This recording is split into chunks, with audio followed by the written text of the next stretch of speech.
pupursanahin yung mga bakla.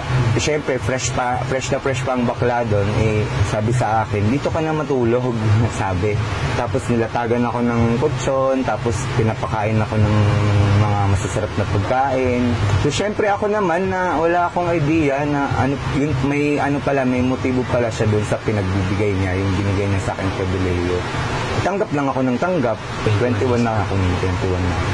Inabot yata ng 1 linggo, nililigawan niya ako kung ayun ba yung tawag doon sa... Ngayon, sabi niya sa akin, oh, alam mo na, dito na tayo, magtabi na tayo dalawa. Paalam na ako sa pulis, sabi niya sa akin. Tinanggap ko kasi syempre okay din naman siya, may itsura naman. Marami lang talaga siyang tato. Ang kaso niya carnapping. Nagtapat siya sa akin, ako pabalik-balik na ako sa kulungan.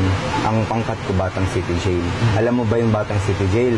Kapag napunta ka na sa Manila City Jail, malalaman mo yung kung ano ang 4 na pangkat na meron doon, sabi niya sa akin. So nagkaroon na ako ng jowa doon. Hindi ko na exactly kasi matagal na yun, sir. Namatay kasi yun, sir. Lumaya siya, pero nung paglaya niya kinabukasan, nag-carnap ulit siya, binaril siya. Siya yung dahilan kaya ako naging Batang City Jail. Nag-decide ako after 5 days na naging kami, syempre, kinonvince niya ako, pero okay naman ang approach niya sa akin eh. Sabi ko, parang hindi ka nakakulong, sabi ko sa kanya.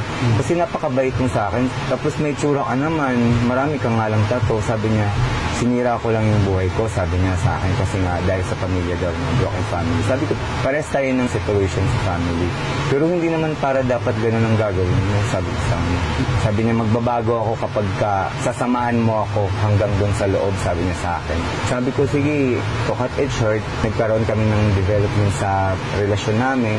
Gano'ng katagal po ba kayo tumagal dyan?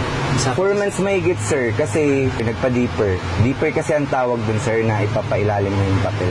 Kasi nagustuhan ko na dun dahil na nandun na nga yung jowa ko. Ayaw niya pa nga na babiyaya ako ng city jail kasi baka mamaya kung ano daw mangyari sa akin dun. Kahit daw ibibilin niya ako sa mga kakosa niya, mga kakosa na pala namin kasi may tataknak ako that time.